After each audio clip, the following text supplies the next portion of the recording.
The Lanchester Real Estate Investors Group is here to provide educational support for local real estate investors, promoting professionalism and success based on high ethical and moral standards. And with that, I have a few announcements. We'll start with the introductions, go around the room. Anybody has anything for sale?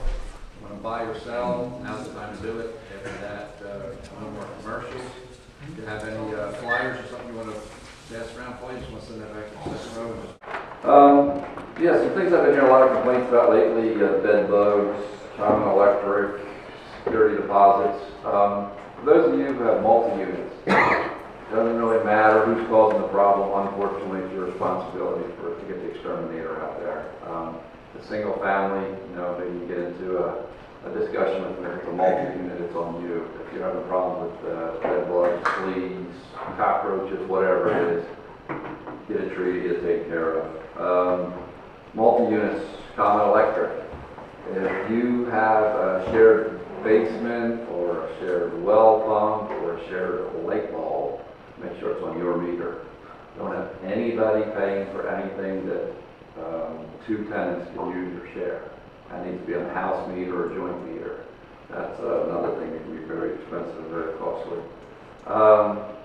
In a few minutes, we're going to have Dane do his book report, and if we need to stall for more time, the other thing I've been hearing a lot of questions about lately is security deposits, and I did print off the Pennsylvania Landlord Act that specifically goes over security deposits. What you can do for every 1 year, 2 years, 3 years, or 5 years. There's different criteria, things that need to have from security deposits. I did print a bunch of those also. For the market reports, Kerwin's obviously not here either. He won't be doing Lanchester County, but for Chester County, I just put them down real quick right on the agenda. February of last year, we had 6.4 months worth of inventory, which means that Kerwin's rate would take 6.4 months to sell that inventory. Now it's 5 months, so it's significantly lower. The median price is up a couple $1,000, and the ask settle percentage is higher. So in Chester County, things are definitely better than they were in 2013. For those of you who haven't paid your dues yet, there are a few forms up here. Kerwin's not here today, but if you want to leave money with me, just make sure you fill out the form, and we can take care of that. So with that, I'm going to turn it over to Dan there. He had a book last month, and I guess he read it. Come on up and let's hear your book report.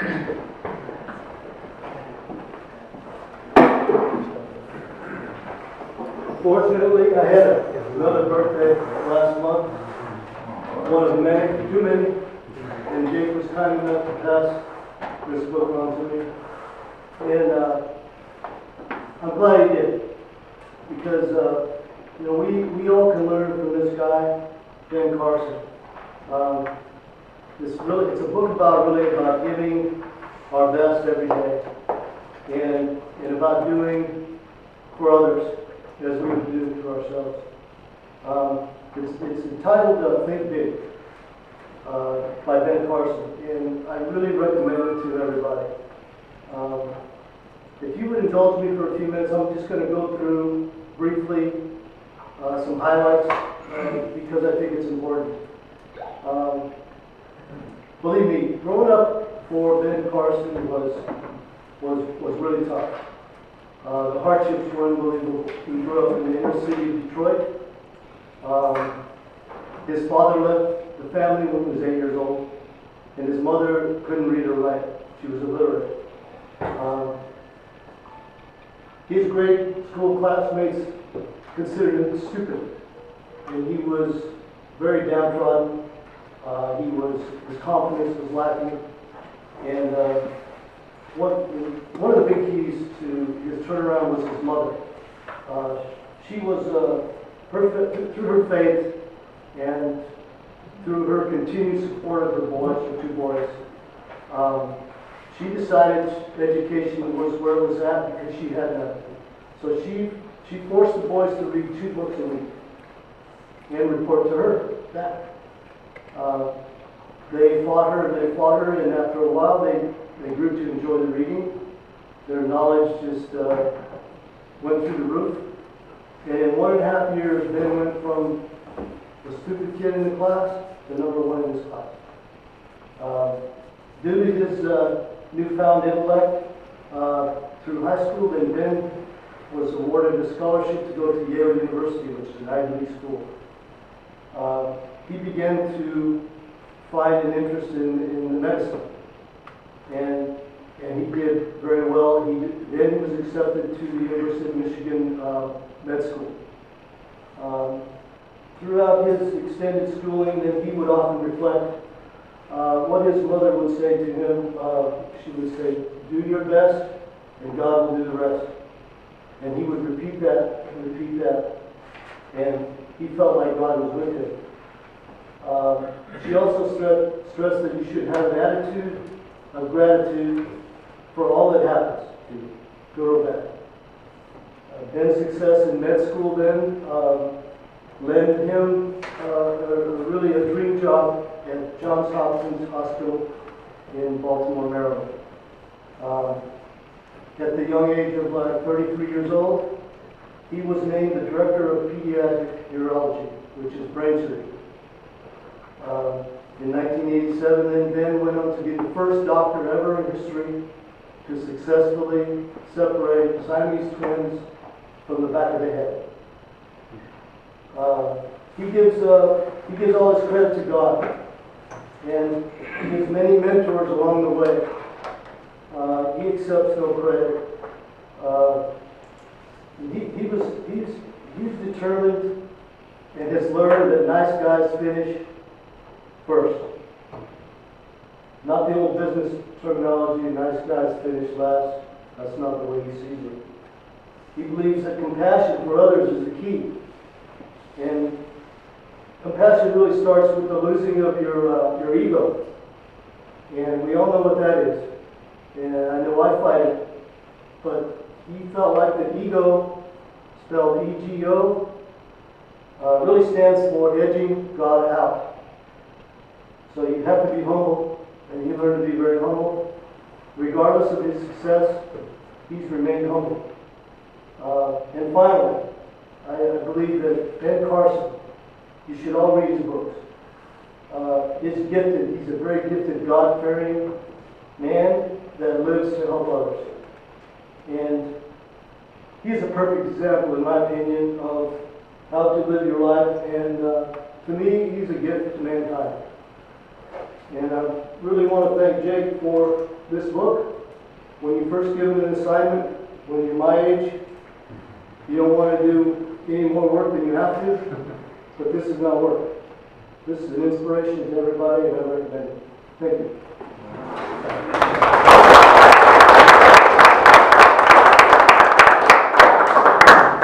I'm thinking maybe we should have Jake give a book away every month. Maybe the same book away. Let me try and hand these out real quick while we're stalling for Dave, and even if he gets here, we'll still finish. We'll go over this real quick, just to. I'm gonna run out. Yeah, I had a few things. I believe the same Ben Carson is going to be in Lanchester at the Convention Center on March 21st. Is that right? Yeah. Next Friday. Yep. I'm going to be there. His life story. Just 10 days away. He also gave his life story in Washington, D.C. at the National Prayer Breakfast or something. He gave this on YouTube. If you look up Ben Carson, it's right there. It's very interesting. Thanks. So as you pass them down, if you get to this end, there's any extra, send them all the way to the back, and I don't think you guys in the very back have any. So if you have rental properties, this is something you'll probably want to hang on to. If you don't, maybe you can send them down the line.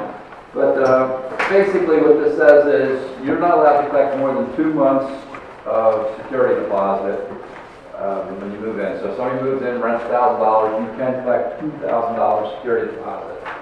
At the end, that's 250.11A.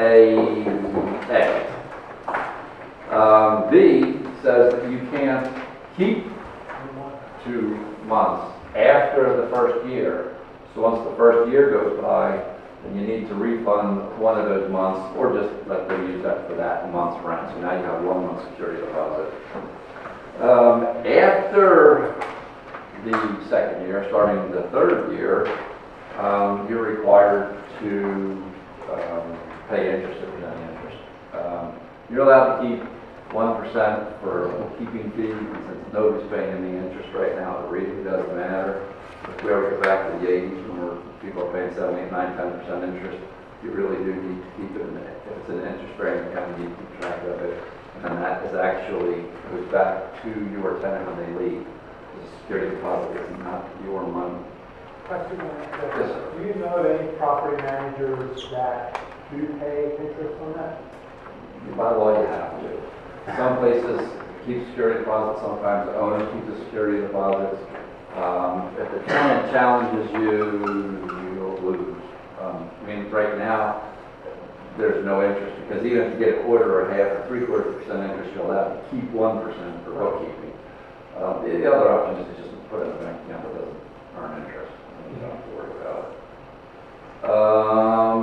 Another question that, can you collect the first and last month's rent plus 2 months, double your Technically, you can, because rent is not security deposit. Now, at the end of the first year, you have to give 1 month's rent of the security deposit back. You can sell first month, last month, and 1 month. No, but let's say the rent is $1,000 a month. Can you get the first month and the last month's rent, which would be $2,000 plus double security deposit of $2,000? Technically, yes. And then you'd have $4,000. At the Yeah. end of the first year, you'd still have to give me $1,000 back. I can't for more than 2 months. So if you read F, that's really important to know, I think. But yes, this is not a waivable right. This isn't something that you can put in without my lawyer gave me a really good reason to waive the right. It's not waivable. It can't be done. You can waive your right to notice, which Pennsylvania law says you have to, tell me what the situation is, but if it's money, it's usually 10 days notice. You can waive your right to notice, but you can't give away your rights to security deposits. This is written in stone. So let's see. Okay, so I guess the deposit's over $100, then you have to pay interest. If it's less than 100, you would have to. Interest-bearing account. Sorry, I didn't have a chance to read this much. Recovery of improperly held escrow. I believe this talks about the return. So the tenant leaves.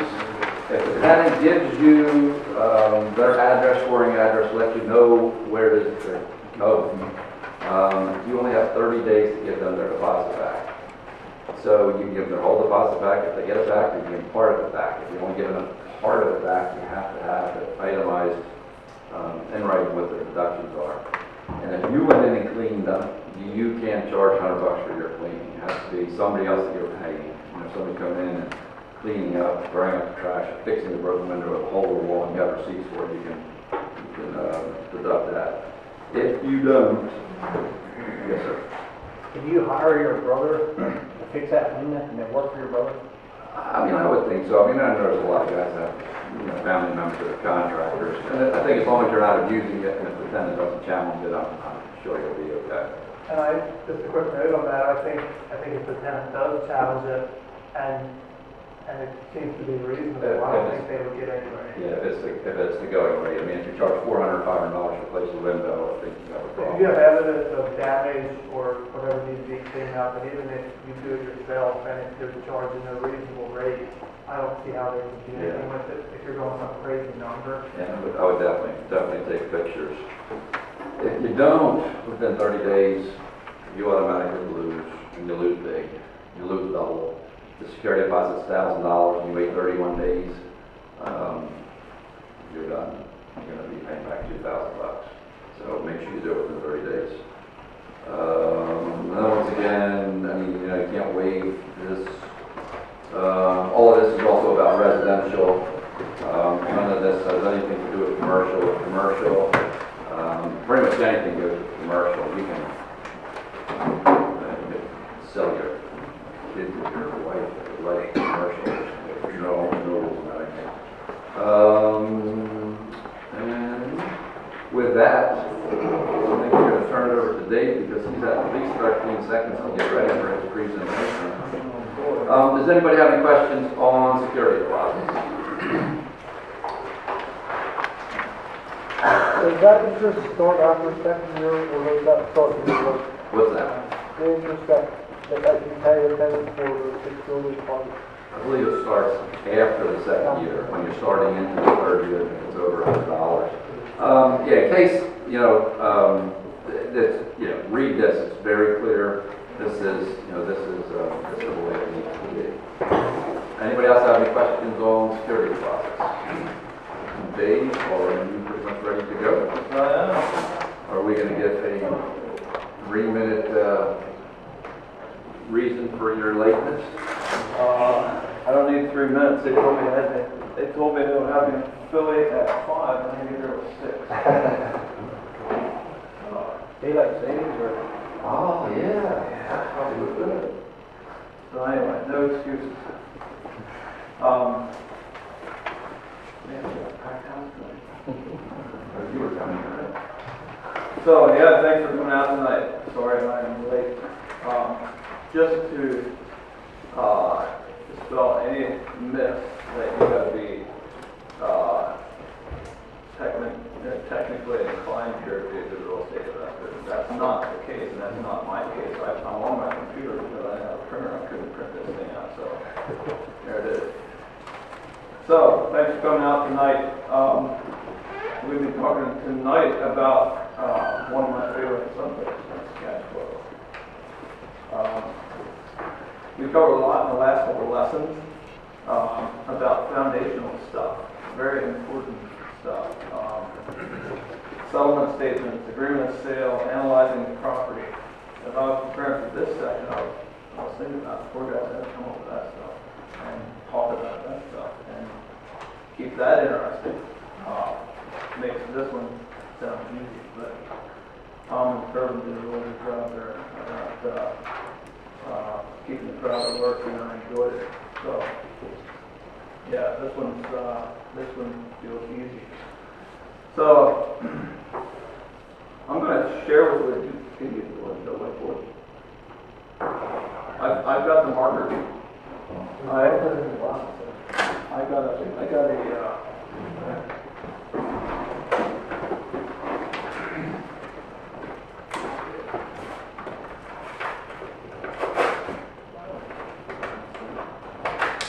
Last time we couldn't find the markers on the other side.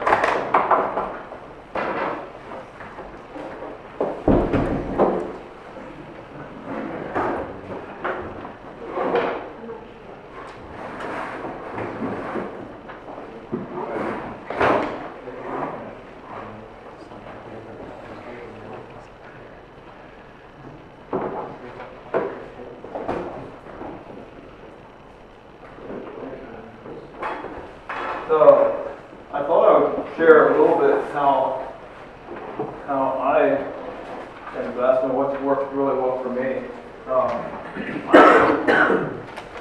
Just to tell you my story here, but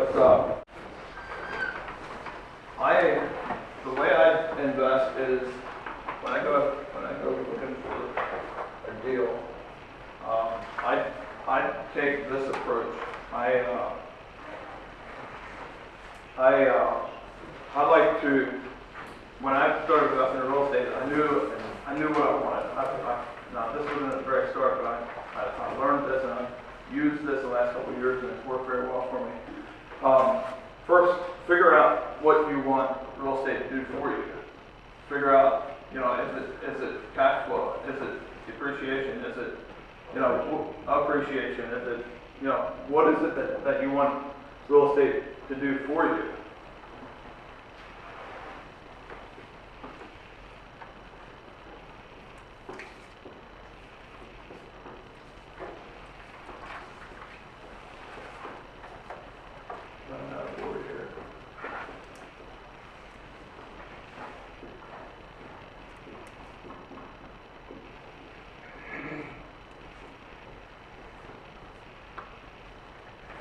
First one is personal investment philosophy. Figure out what you want real estate to do for you.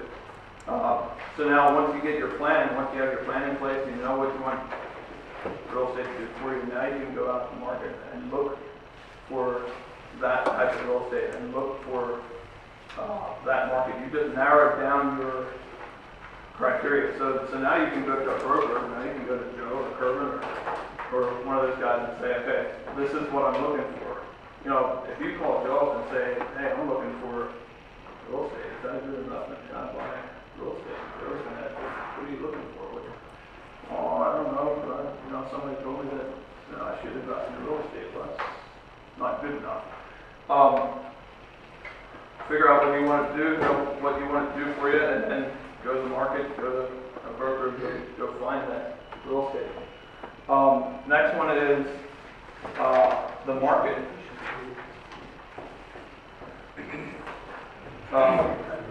Find the market that will deliver that.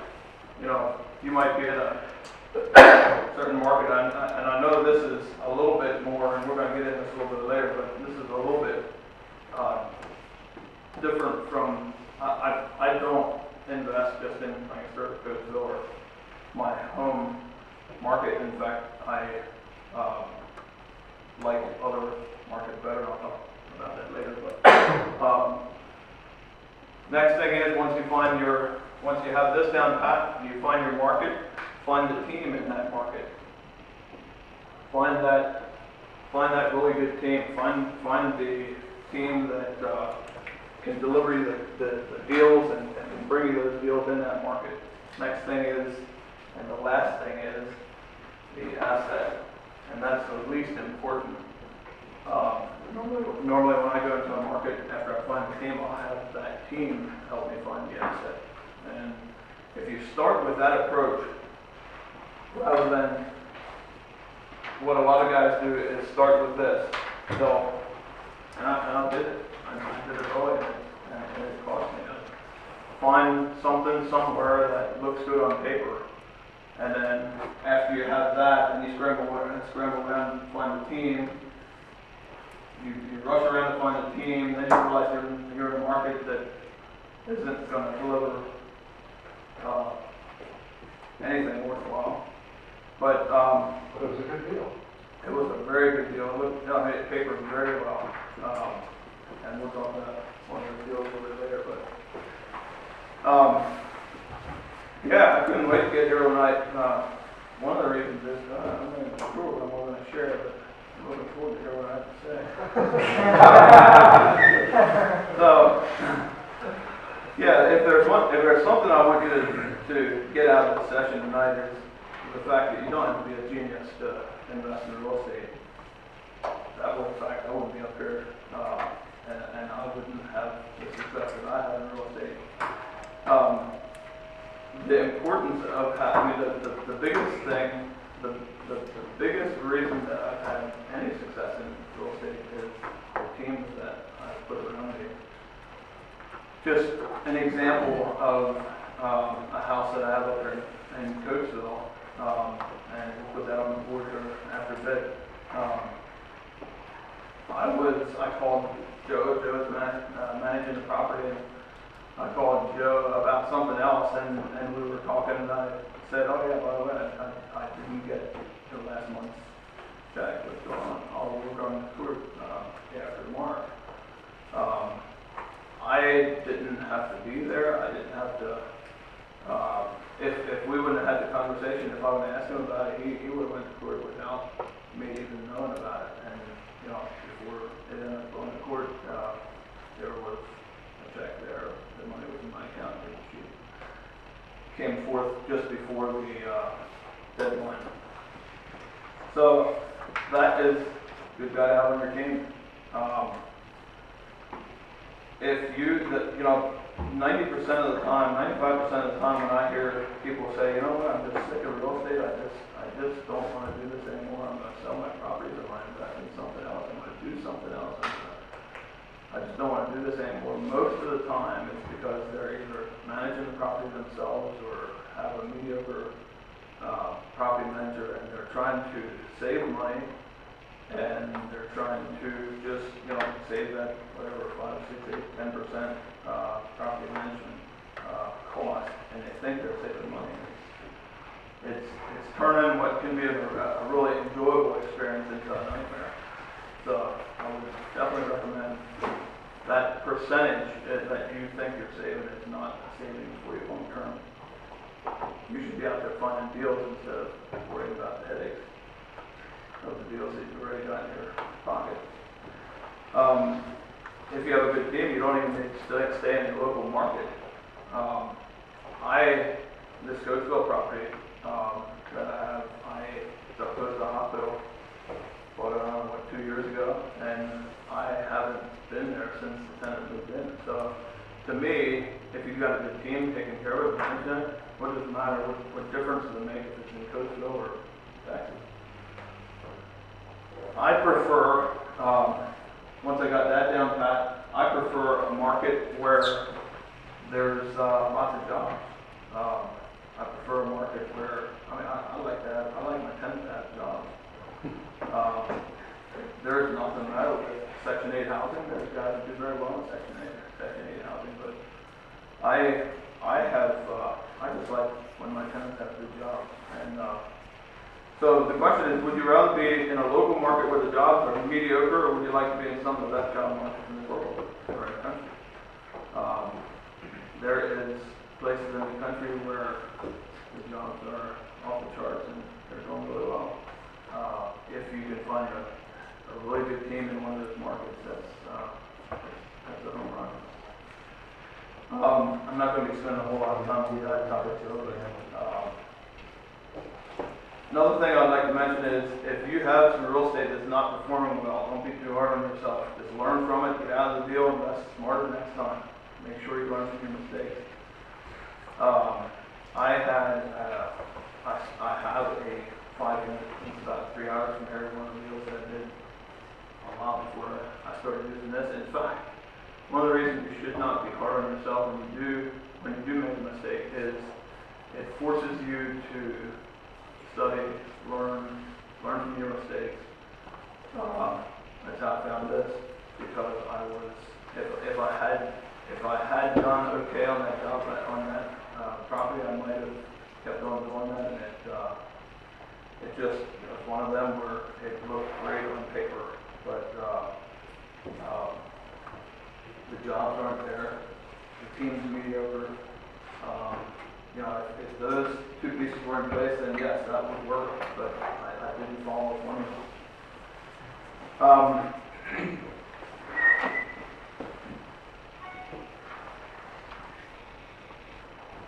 All right, so with that all said, I'm going to get started here on the board, and I thought I would use 2 or 3 live deals that I did in the last couple of years, and they're properties that I still own. And by the way, the flipping session last month was great. I enjoyed it, but I'm not a flipper. I'm a buy and hold guy. The one thing I struggled with getting this together for tonight was how do I keep it interesting for the guy that's looking for his first single-family home.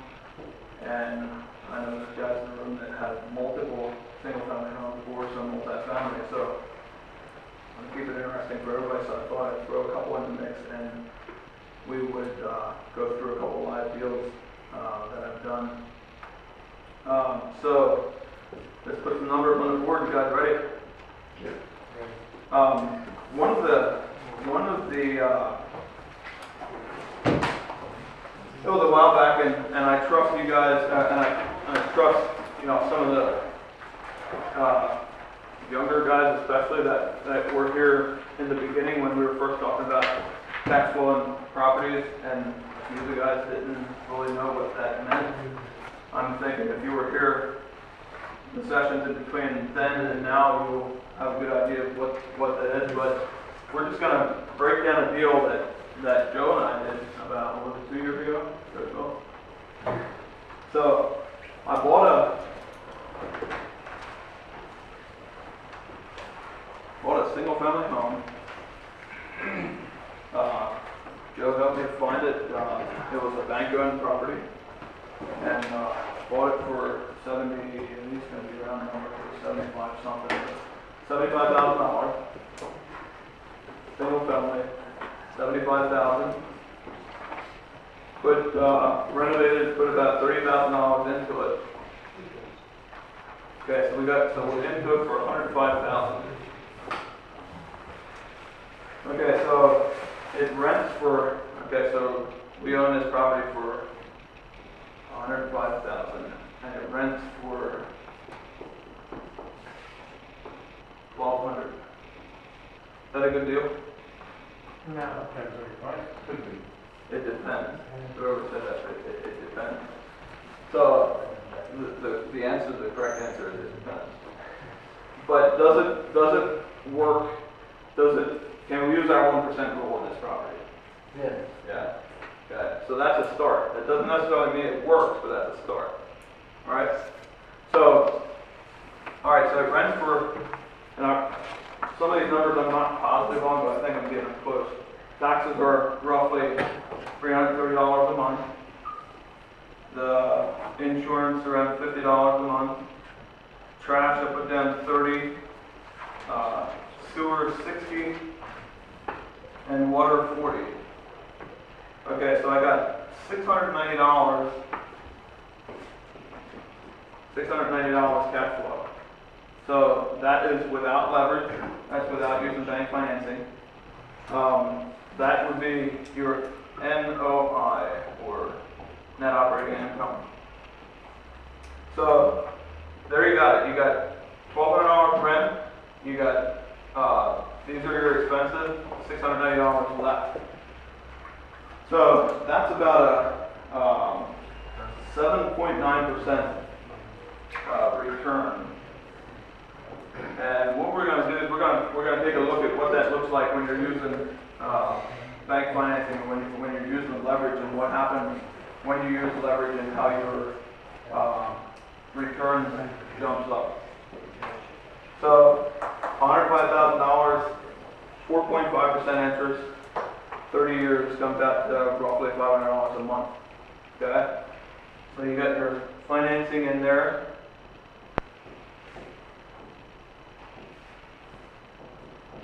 $500 a month.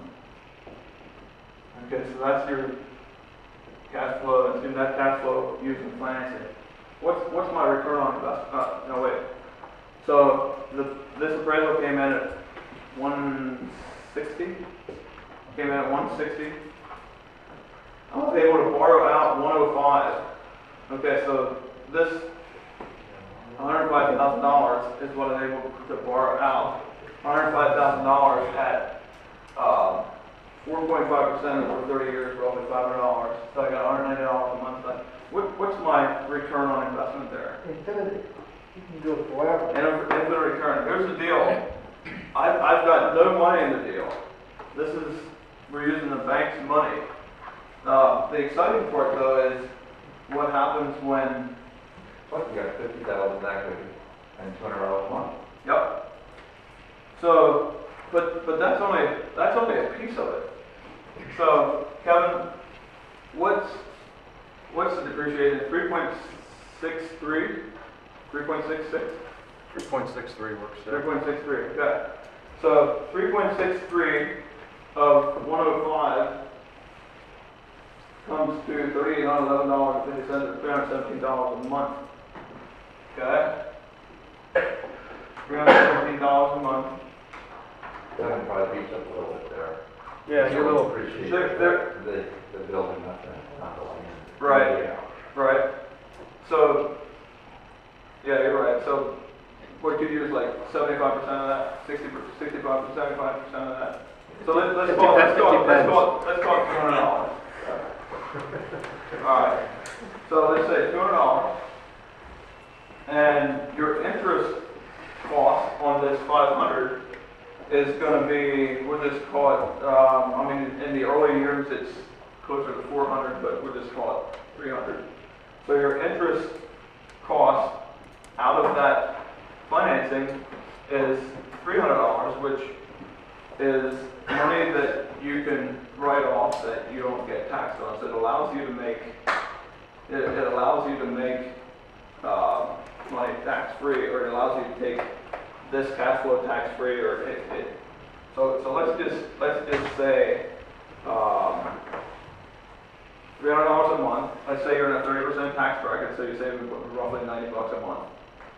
So $90. So what's yours? So you got 200, you got 90, you got 180, you got $380. $480. You got 190, you got 290. So you got 480. So remember, this is money that this is all house money. This is none of my cash. And so I'm able to use the depreciation to my benefit. I'm able to use the interest as an expense. And instead of just doing 190 here, it bumps it up to 480. So, And you're building up a little bit more equity because what isn't getting written up on the interest side, you're actually paying down the mortgage. yeah. And you're actually increasing your Yeah. equity. So, any questions on that? I have a suggestion. Can you use the equity to buy your next property? Absolutely. This works, and we're going to cover this later too. That works great in bigger buildings, especially when you start using cost segregation studies, where you can front load your depreciation. And it works great if you keep doing it. If you keep taking that money and reinvesting it, if you take that money to buy a boat or something like that, it's going to be quick working. But What does the town cost segregation study mean? cost segregation study is when you take, let's say you take, Kevin, you can chime in here if you want, but so let's say you got a building that costs, or let's say, it works better on bigger buildings, but let's say you have a building that's worth $500,000, and it's a multi-family, and it sits on a quarter acre, half acre, whatever. So most all of your building, that's where you can probably do more like an 80-20 in cost or in depreciation. But what you do is you break out the driveway and your roof, your flooring, and all the components that are inside. You bump that, instead of going a 27-year depreciation, you bump that up to 5 years. And even the 5-year can be front loaded into your first year. You can go ahead with your first year, and it works great if you take your tax savings, if you take your money that you're saving on the tax side and reinvest it, and do it. It can greatly reduce your taxes if you use a combination of the cost segregation study and financing leverage. So it's a tool that can work, and there is some rules. That's going to work all day long against passive income. If you are a real estate professional, you would qualify if you chalk up your hours, 750 hours a morning is going to be your main activity. Now you can use it against your active income. So it works against passive income all day long, but there's some rules that apply if you want to use it against your active income. Anybody else have any questions on that and how that works? Everybody in the room get the cash flow rules. I mean, cash flow means what you got at the end of the day after all your expenses are covered, including your mortgage. That cash flow. Did you buy the house with cash and then do the refi? Yeah. Okay. Because you can't really go in on a house and do that appraisal and get all that money and then with a conventional mortgage, right?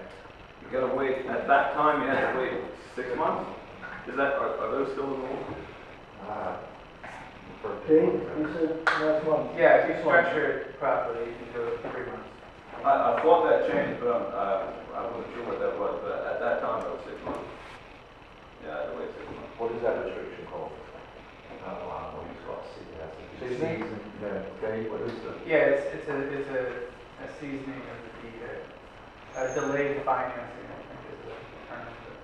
It's just a seasoning of the deed.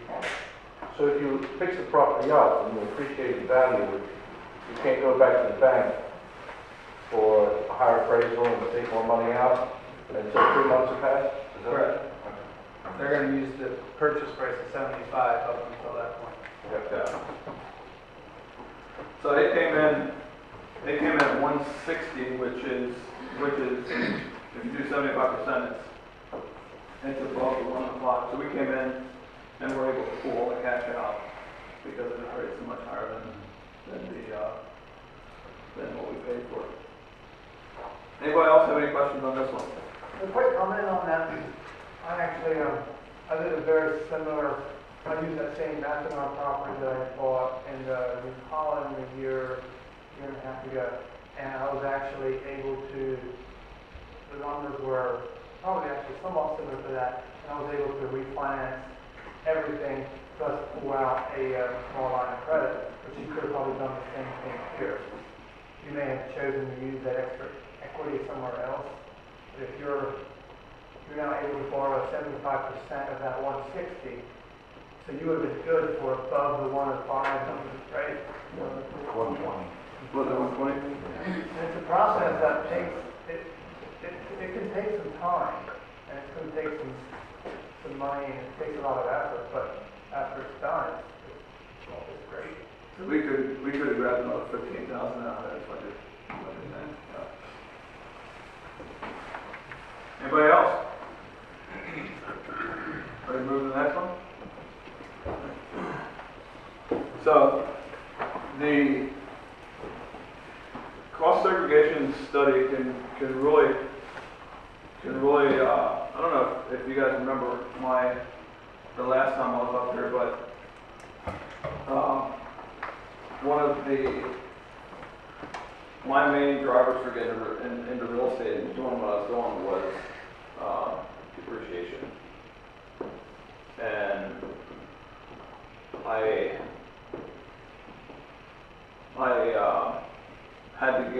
I needed to get the depreciation to offset my active income. I started walking my hours. I started putting a lot more time into real estate, and I got it under control. So what happens now is, I showed you the personal investment philosophy, the market theme, your personal investment philosophy can change, and it probably will change. I can already see mine will be changing over the next, say, 5 to 10 years. I might go from more of a instead of being a cash flow investor, I might slowly turn into an equity investor, or I mean, I can see that changing over time, but right now it's just, I guess the main part, the main thing I'm trying to say is have a plan. Know what you want and go after it and just have a plan. It's going to help. It's going to help you. It's going to help your broker. It's going to help everybody that's involved in your deals. If you have a plan, it's going to make everybody else's job easier. All right, so the next one we're going to do is we're going to do a rundown of on a fourplex around San Antonio. Same deal. I'm going to do the breakdown and just kind of go over it piece by piece. I'm going to run through them quickly.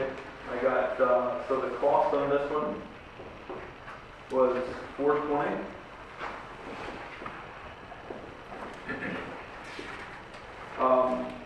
I was able to get financing. I was able to get 75% financing, so we're at $315. And these are rough numbers. There were some bank fees in there, or whatever. But these are really rough. I was doing this off of memory today. So in the deal, 105. Rents are. This was a new one. Just built, so rents are at $11.50. And here's what I'm gonna. San Antonio is one of the hottest. Here's where I'm going to talk about the market, like I talked before, and the team. To me, I like being in markets where just last month an article came out for a market for the Memphis market where I'm invested. And big bold headlines, 1,000 new jobs, and I like being in markets where the jobs are flowing too. So again, personal investment philosophy, market, team, and then the asset. And then once I find that market, so I called this broker. This broker was dealing with a friend, a couple friends of mine, and I was interested in the San Antonio market. I said, hey, who do I talk to down there? So they gave me the contacts, and so I called the broker. I say, if you had a property somewhere in San Antonio that you could rent all day long, where would that be? I want to buy something in that area. So he said, well, I know where. And I told him what I wanted. I had my personal investment philosophy. I wanted a bigger asset so that I could start using the cost segregation study and start offsetting some taxes. So I told him what I wanted. The other thing was I wanted a fourplex. Why a fourplex? Anybody know why I might have wanted a fourplex? Maximize your potential income without being in commercial. Yeah. Yeah. So you can go up to 4 units and still get residential, and it's still considered residential. So you can get the best type of Fannie Mae financing on a 4-unit building. You go to 5 units and then you consider commercial. Isn't there a restriction now on not being allowed to have more than 4 conventional residential Fannie Mae backed mortgages? You can get 4 at the very best rate.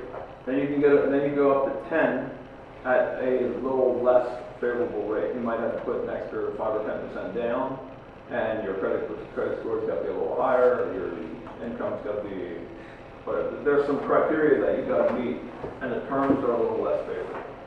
When did that become? You're right, though, you can only get 4, and after that, the other ones, you can still get 30-year fixed, but it's bank money. Are you saying that if you go into the, well, to me, every time after I got 4, in the last 3 years, I have not been able to penetrate any bank's a residential mortgage department at any rate. They put me right into commercial department. You gotta which is keep a 5-year arm. Keep looking. All right, well, okay, we'll have a talk. I'm looking. Yeah. How do you get a residential and investment property? You have to hold that property has to be in your personal name. There are ways to roll that property into an LLC after the financing is done. It works very well. I'm not telling you to do that. Without paying the transfer tax? There is no transfer tax to where I invest. Pennsylvania, that's a Pennsylvania tax. The other thing that I would, okay, so I like to be in a market where there's lots of jobs. I also like to be in markets where the laws are in favor of the landlord. Texas is a landlord-friendly state. Tennessee is a landlord-friendly state. We can get rid of the tenant in 20 days. 40. And they know it. Go ahead. So I go to the broker, I say, what do you got? What could you rent all day long? And he takes me to a development, whether it's open brand new or Lexus. It is close to, and a couple of reasons. We like San Antonio for a couple of reasons. They have lots of jobs, and they are specific jobs that their jobs are specific in medical, energy, and jobs that you can't ship overseas. I mean, it's jobs that aren't going anywhere. Okay, so we're renting to some oil guys. We're 10 minutes from one of the biggest hospitals in Texas. We're 5 or 8. We're really close to one of Ken McElroy's big building. Ken McElroy's Robert Kiyosaki's main real estate guy. So you got 1150 times 4 is 4600. You got taxes at 600 a month. You got sewer at 100. You got insurance at 200. You got water at 100. And that that gives you a net operating income of 3,600. That's okay. So if you'd have bought this in cash, oh boy, I think that's a 12.5% return on leverage. So 12.5%.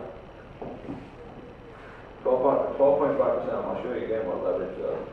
So, all right. So we've got our mortgage on here is $1,550.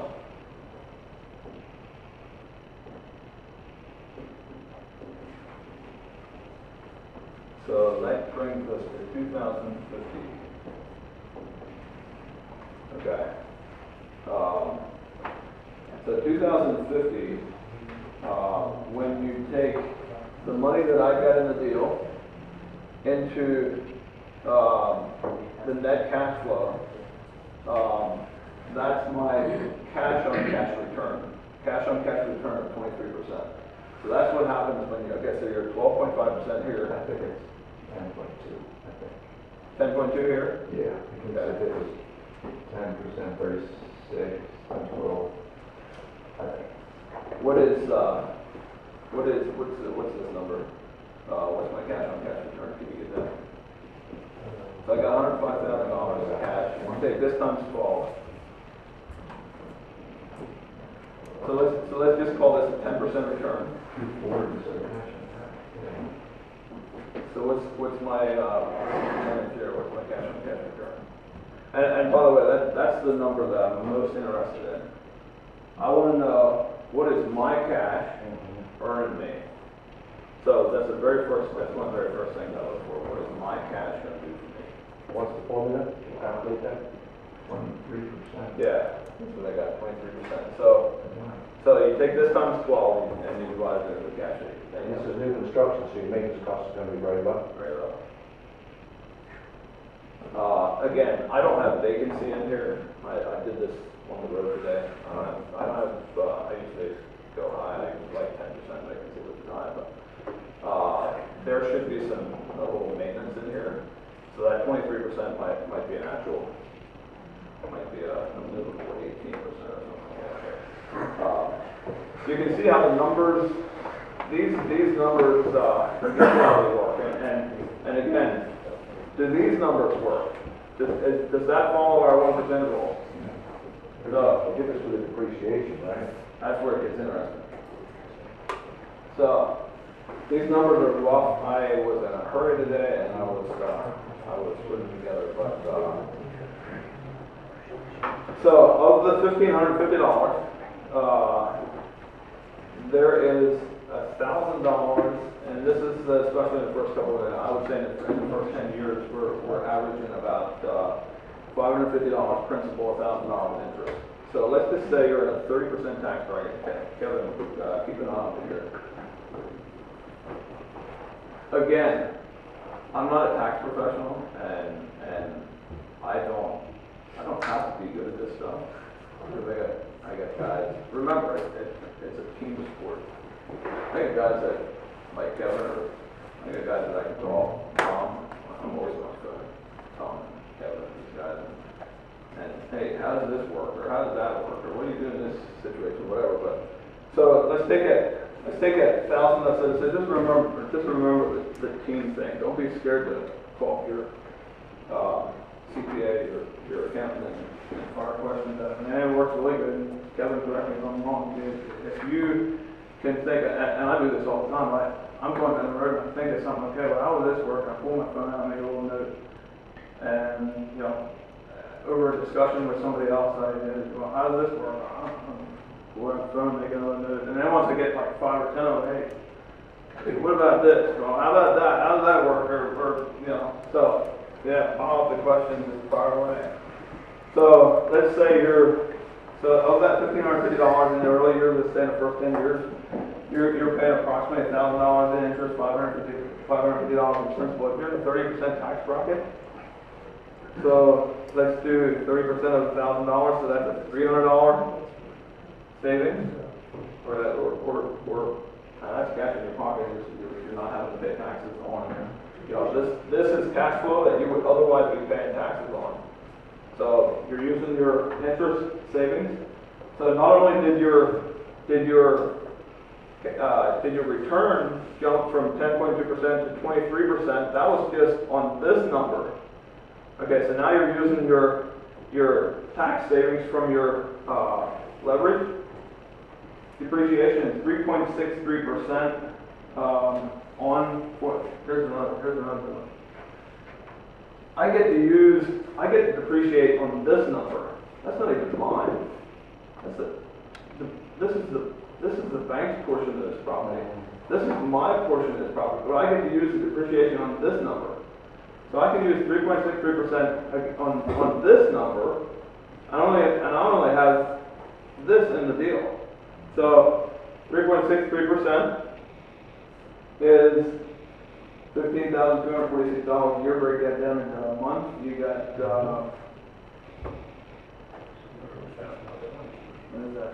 So I have it written down here. Oh, yeah, 80% of 420. 80% of let's go 80% of let's keep it $15,000. So Joe, keep my calculator guy, would you? That 3%, is that appreciation or depreciation? That's depreciation. That's depreciation, and it's a 27-year depreciation schedule. About 11 months. Okay, so 1,100. You took the, did you do the 80%? 80%, okay. Yeah, so what do I do? Divided by 12, okay, so you got 1,100 here. So, there you go. So, there you got 1,400. Okay, and let's say your cash flow is 2,050. So now you only got to pay $600. You only got to pay taxes on $600, so it's almost tax free. If it would be cash flow a little lower, it would be tax free. You don't want that either. So now when you start using cost segregation, this number jumps. It becomes like crazy. It's like cost segregation, and I did this. I've got the report right here in my bag. So what he did was he front-loaded my depreciation and got me $42,000 first year. So first year, $42,000 tax savings. Did he depreciate the appliances separately? Yes. Mm-hmm. So it's roughly $42,000 extra cash flow first year. Now, when you do that, that makes it so that in year two is not as much. Year 3 or 4, you get the big pile of it up front. But again, if you use that money that you saved in taxes and you roll it into the next deal and you use leverage, that's where you can make a big dent in your. That's leverage and cost segregation. What's that? Leverage and cost segregation together. Yeah, and the thing is,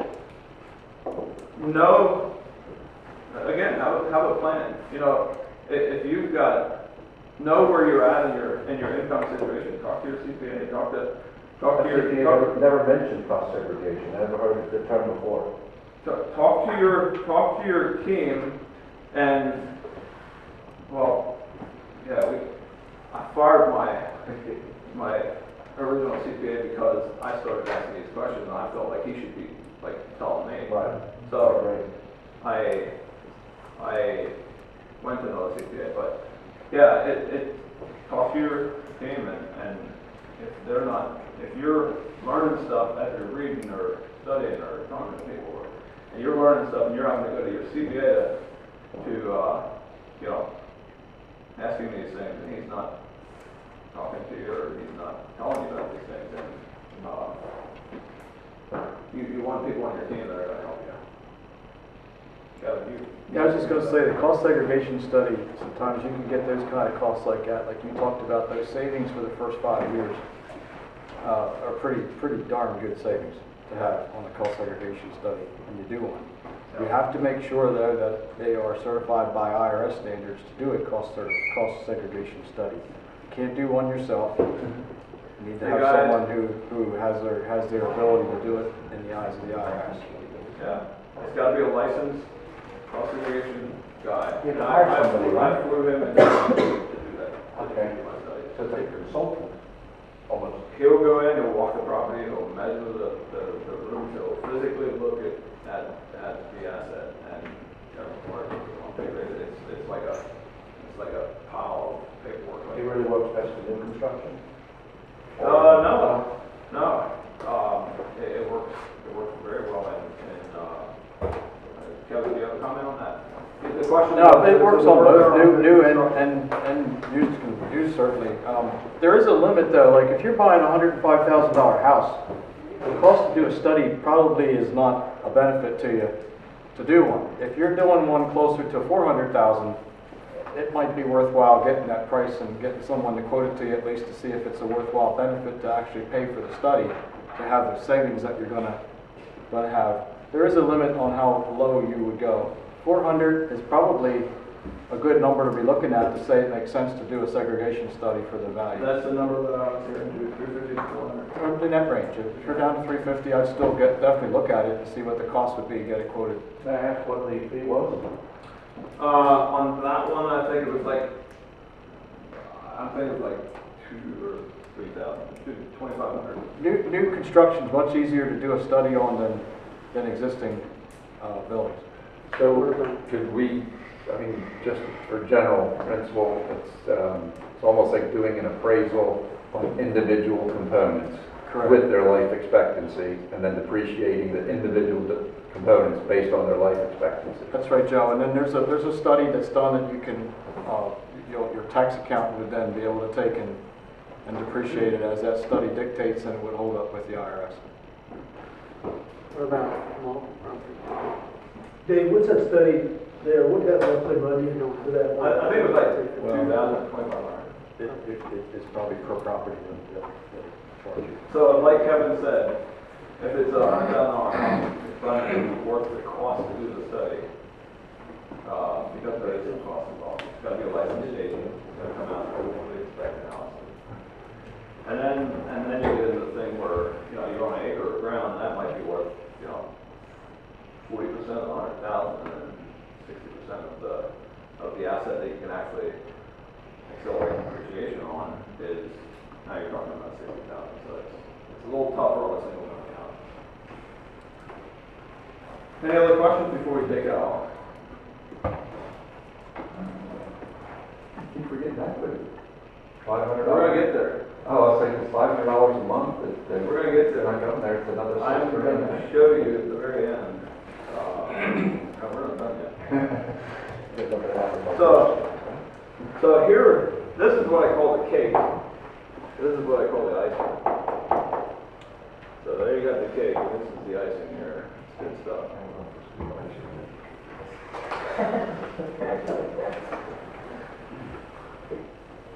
So is this what Robert Kiyosaki and crew talk about all day and all night? It's like- Well, I heard some guys in I think Jake mentioned there were some guys, I think there's some guys in front row here last time that were mentioning deals that they've done. Like the first one where, you know, you get 105, take all your money out, still cash flow is nice. I mean, that's right out of here. Yeah. All right, we're gonna do one more. This one's a little bigger. This is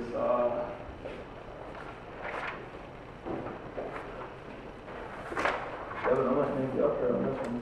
I'll holler if they start throwing stuff. Alright. So this one here, and again, this is where it really becomes key. Who knows what C-class multifamily is? C-class multifamily is not the stuff that you see on the brochure. 50 units or something like that? C-class is a little rougher. A-class is It's an urban hotel. A-class is A-class is the nice one with the pool and the spa and the little, you know, the $2,000 a month. B-class is more of the middle to upper income. C-class is the working class, usually in the $30,000 to $40,000 wage earner or government subsidized. We do C-class multifamily in Memphis. That's what we do. So when I said personal investment philosophy, what do I want it for? I want it for tax. I want it for depreciation. That was my number one goal, and that's why I got into real estate. So the way we do our deals, I have a partner in Memphis, and he always stays on the deal at 25%. So when we do a deal, he's a 25% equity owner. I'm a 75% owner. So we got into this deal. It's Garden View.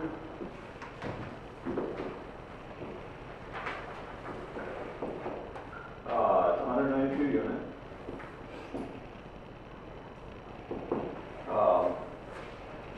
It is, we got in at 1.95.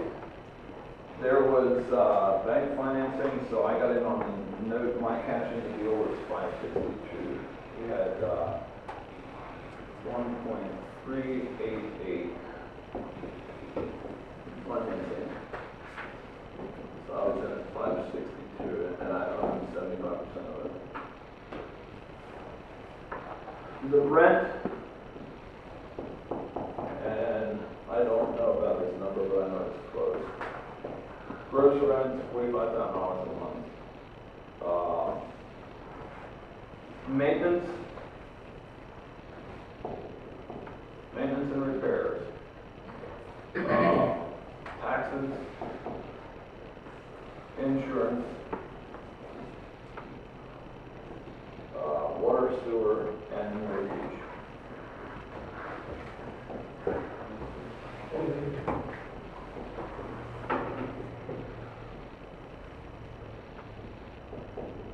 Okay, so, and this varies, this goes up and down. This particular unit, we pay for the electric, and Memphis has had the coolest winter in the last 25 years. So the rent can, or the take home can vary, and it can jump somewhere in that 9,500 to, I think the worst one this last month was like 4,500, but it has averaged around $9,000 net, and my average has been somewhere in the neighborhood of 6,750. And 25% is 2,250.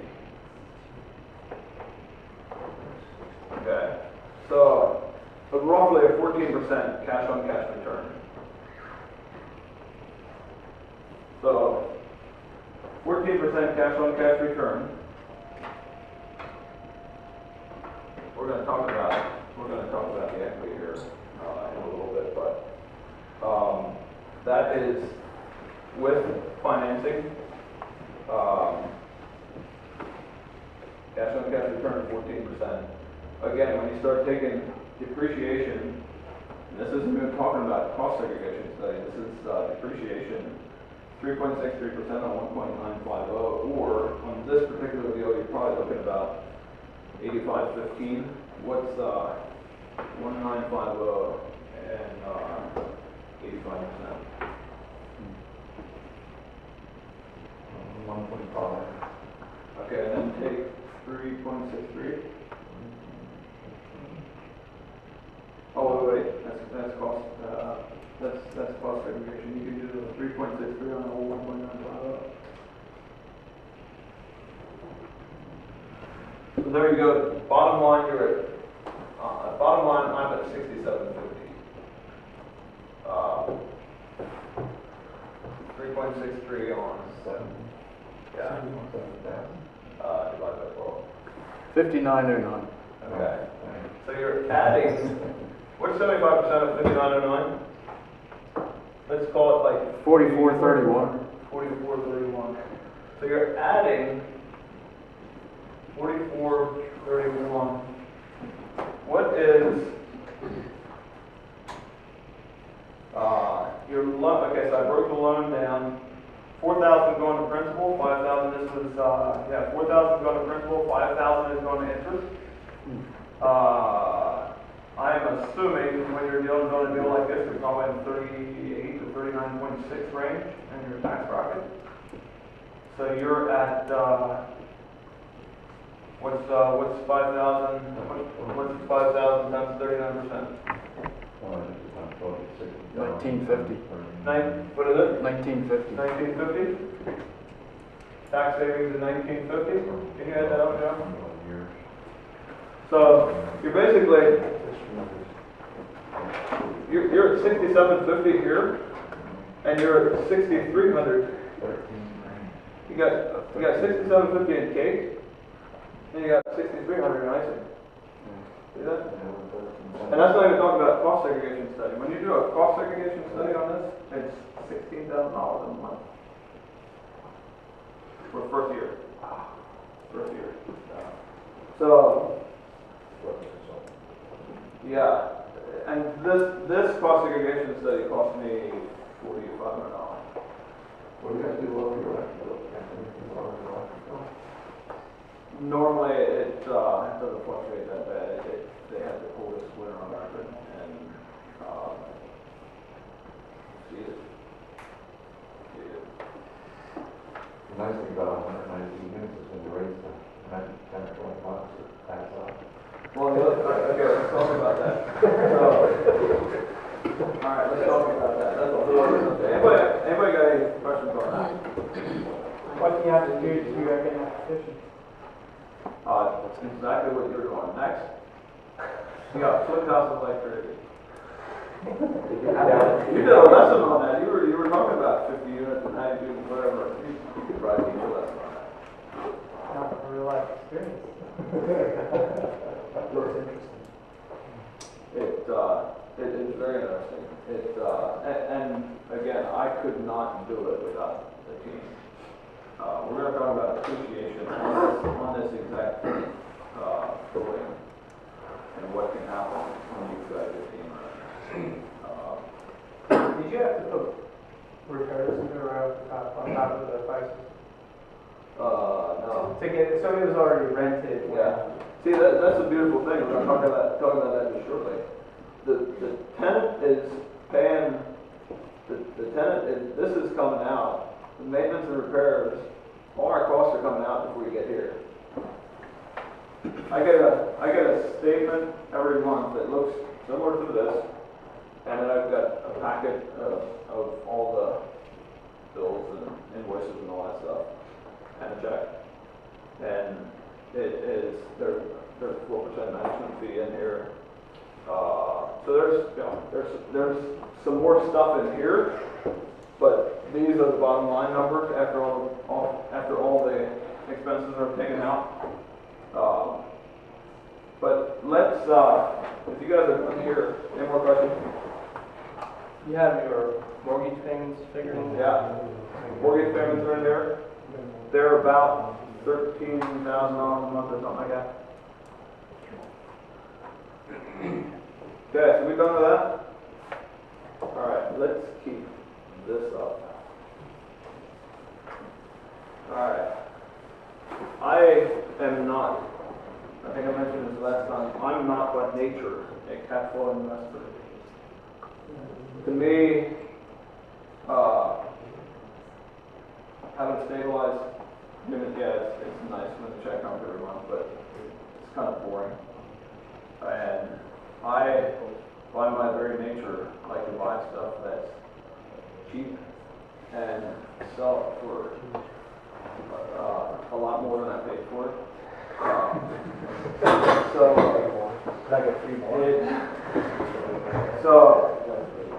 here is we did what we did this lately. So we owned this a little less. I owned this a little less than 2 years. My broker just ran a report on it. C-class multifamily in Memphis right now is running about 10 cap. A is 4 to 6, B is 6 to 8, and C is around 10. So what we did after we bought this, we stabilized it, didn't need a whole lot, but we brought the occupancy up. And single family homes, when you get financing on, the financing is always normally based on the comparables or comps. So house next, you brought 150,000, house this side, you brought 150,000, you're gonna be hard pressed to get more than $150,000 drawn. Is that right? So what happens in bigger buildings like this is the banks look at the NOI, they look at all your expenses, they look at your gross rent, they look at all your expenses, and what comes out the bottom is what they look at, so your NOI.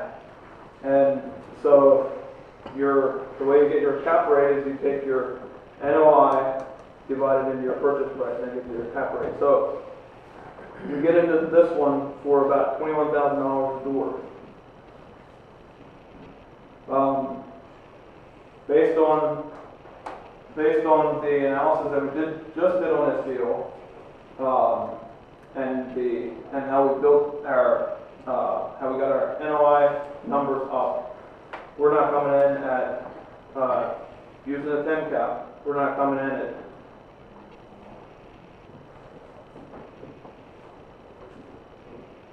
so we're at 28, somewhere around number 28.5 or something like that. So that's what you can do. Now we're talking appreciation. So bought in, got the occupancy up, got our NOI up, and we're able to move our door price up 21,2855 to give us an overall value of 2587 based on 10 cap. So there you go. There's your appreciation that you were looking for. So again, the team is what makes this possible. You need super good management in C-class multifamily. What are they, one bedrooms or two? What's that? What kind of units are they? Mixed, ones and twos. They're heavy twos, but there's some one. So basically, per unit, the price that you pay, the cost of the 10,000 unit? No, 21. 21. Yeah. Well, wait a minute. That doesn't- 195, something right there. I thought it was $10,000 a year. That's what I thought. Yeah. 10,156. A 92 unit?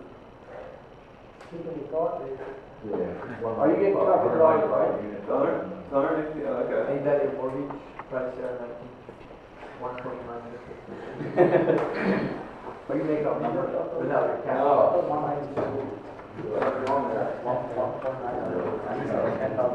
What was this one?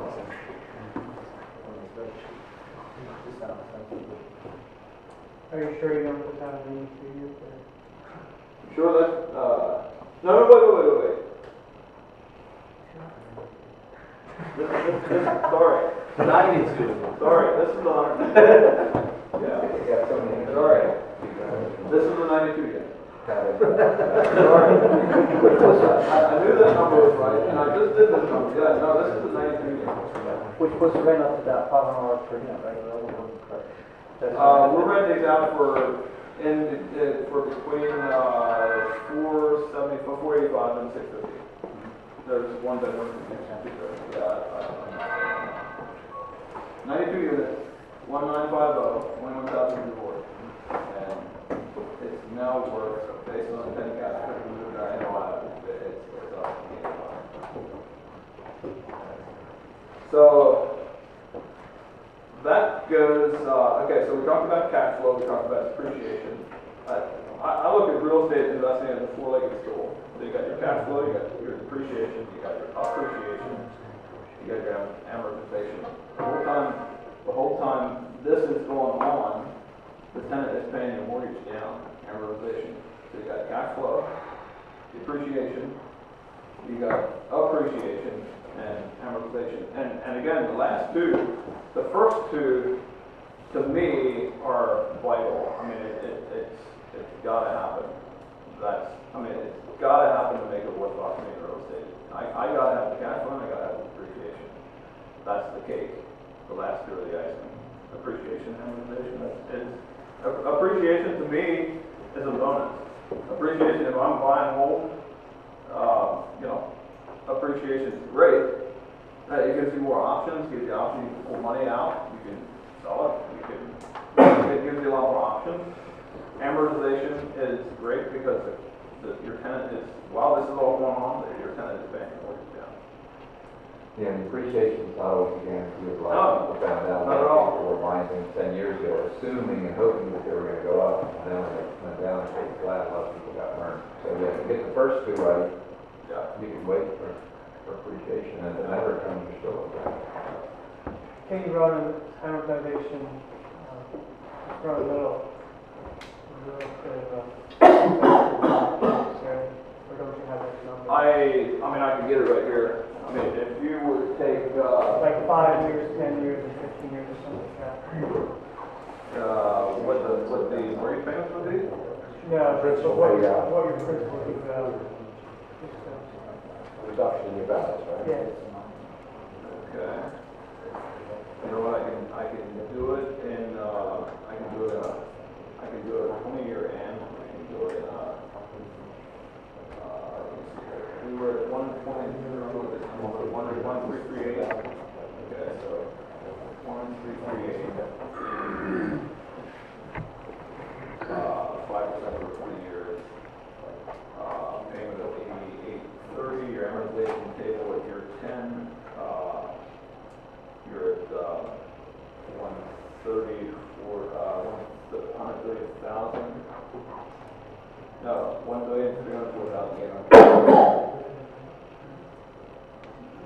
So in those first couple of years, I'm not paying down much, but the tenant's paying. Is the part of the amortization part of the leg of the four-legged table or stool? Is the interest part of that amortization benefit that goes under that one of the four legs, or is that separate? It's a benefit to you because, well, it's a tax benefit. Right. Kevin, can you explain the difference there, how that works? You're paying down principal, but you're paying the interest, and how the interest works against your, I can write that off? Yeah, the interest being an expense, you can write that off in the year it's incurred. The one number I'd like you just to mention, on that savings in 1 year of depreciation that you showed there with that example, that was about $80,000 in tax savings that occurred in that first year on that example right there, based on your study that was done. That's huge. It's a huge benefit to what that is. Now, the interest on that's just depreciation alone. I'm just talking the extra depreciation that was advertised, let alone the interest on the expense, which was part of that. But that's huge. That study on something like that, and the reason that study cost, it seemed like it didn't cost much. What'd you say, $4,800? $4,500 was because they're basically looking at just 2 units, and then they're using the multiplier. So the study costs very minimal cost for doing a 92 unit building compared to what that study on 92 could cost you what a 4 unit might cost you pretty much, because all they're doing is looking at 2 units times 92 or times some number. But that savings alone is huge for that model. 80,000 just on the extra depreciation and tax savings, not income, tax credit. It's awesome. Is there any company around that does this simulation thing around here? I use a guy, I think he's from Texas, I flew him down to Memphis, yeah. I can get that phone number. Anybody else? What's your rate? That one right now is 95%. 95%.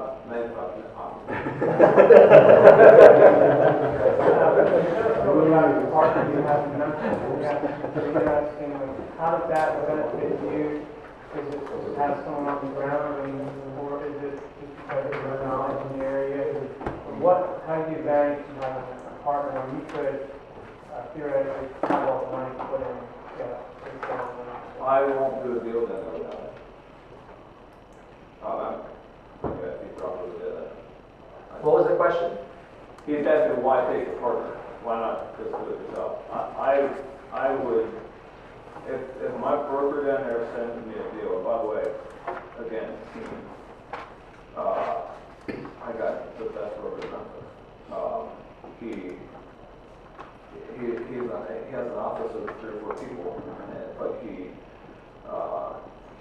hands-on to over 60% of the transactions that happen in the whole city of Memphis.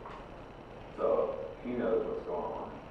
He knows that we can do deals, and he brings us to do it.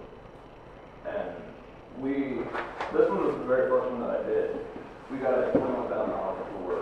We now like to get in at 15. Lately, the ones we can get in are around 15. They don't cash flow right away, but your appreciation numbers go through the roof in years 2 and 3. He knows how to do it. I wouldn't, if my broker sends me a deal, I'll email him back and say, you show Gary. I don't want it if Gary don't want it. I have to go down and look at it. Gary thinks it's a good deal. Do the deal. You put them, each building in a separate LLC as Yes. part of asset protection strategy? Yes. Do you have them all under some other trust or?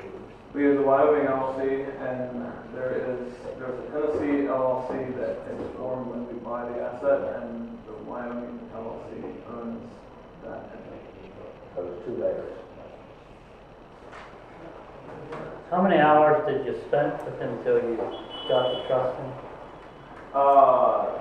I got introduced to this broker, and I tried to do a deal with him, and I told him what I wanted, and I told him what I was looking for. I told him I'm out of town. I don't want to come to Memphis unless I want to. I don't have to come to Memphis, and he kept steering me toward Gary guy.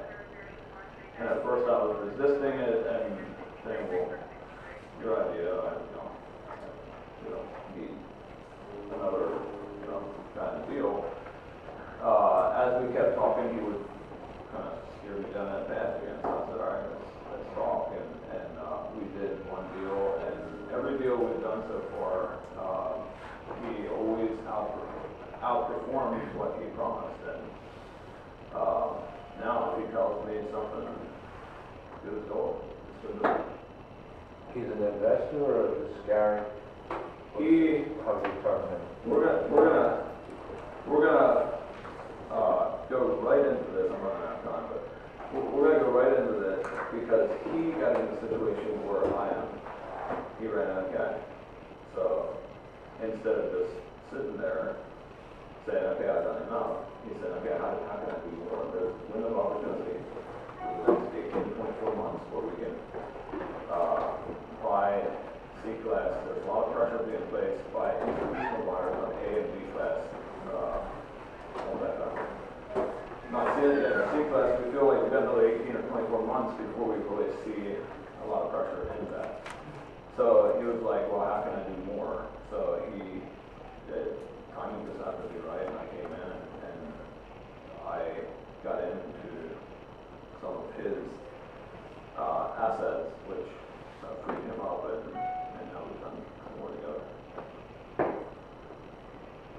A question on that, how does he run out of cash if he's doing good deals? Doesn't matter how many good deals you do, if you do enough of them, you're going to run out of cash. So here's what we're doing next. Okay, so first Gary's broke, and then I go broke. So now what happens is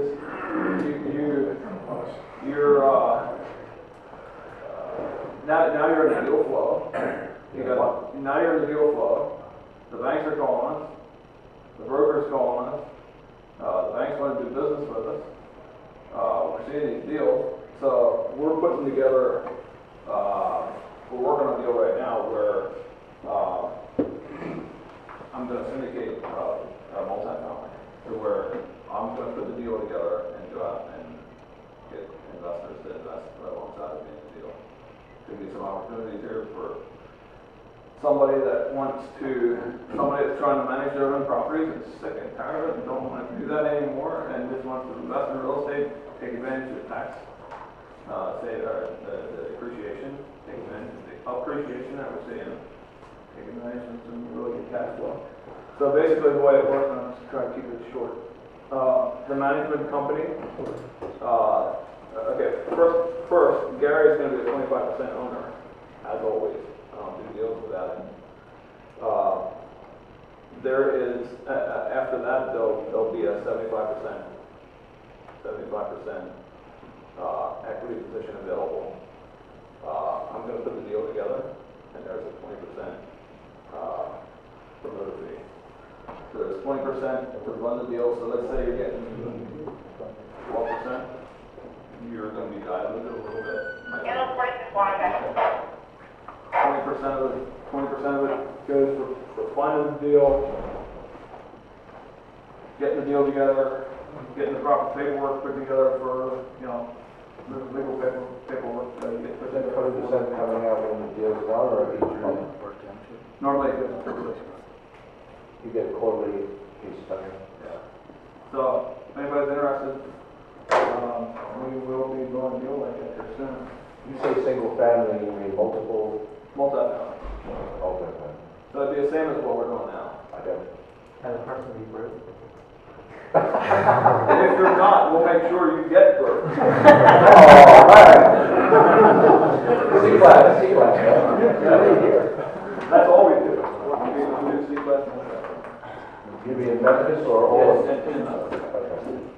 And so that, I know you don't have a lot of time here, but do you still have the opportunity to benefit from the appreciation? Oh, yeah. You would just be like, You own the asset. as part of your property. You own the asset. If you have 0.5%, you get that short from the appreciation. What happens if an investor wants to back out and you sell his share to another? It is a long-term investment. It's a 5 to 7 year deal, and it's not liquid. So if you think you're going to need the cash in 2 or 3 years, it's not Then 5 to 7 years out, you sell it if the market conditions are. 5 to 7 years, we'll either sell it or finance the money out and give you your cash back, and you'll still own the asset and it'll still cash flow. Who gets to make the decision if you hold on to it or? The manager. If there is, okay, so I showed you this. I showed you this. This guy does. So you gotta be, But if you want to swing your side, you gotta be kind of. well, I can tell you that if you've got 10 guys in this deal, you're going to get, 5 or 6 different, hey, I want to sell, or no, I don't want to sell, or I want to borrow my money out, or no, let's keep it in, or so. I agree with I mean, you'll have a voice, and if everybody wants to sell, yeah, it'll sell, but, the manager will. How many people will probably be in that? Right, so. Depends on the size of we were looking at one that would have took 700 cash. So it depends on the size of the deal, it depends on size of the road. Yeah, I mean, if 2 guys come with 350 each, it would still be done. Minimums typically 100. 50 to 100, yeah. We didn't. Getting into something else, like SEC filings, stuff like that. Well, it is. We have the paperwork, and there's SEC language in there. I think we fall under an SEC exemption to file Form T, or again, I got a good securities lawyer. I don't do that stuff. It depends on what state you're into with different laws. Pennsylvania is a friendlier state than some states, but some of the states are pretty tough. New York, you want to stay out of on PPM. You're talking about basically a private placement, memorandum. Yep. How soon are you going to be calling? Probably the next few weeks. You said Texas is very network friendly. How do you compare Texas to Pennsylvania? Pennsylvania medium? Pennsylvania. I have heard. I mean, they're not as landlord friendly as Texas. I don't know. Joe, how would you rate them? I'm not familiar with Pennsylvania, and I know, New York, California, some of the places like rent control, that would be crazy, but typically, it takes about 40 days, something like that. So, probably average, I would guess. Right.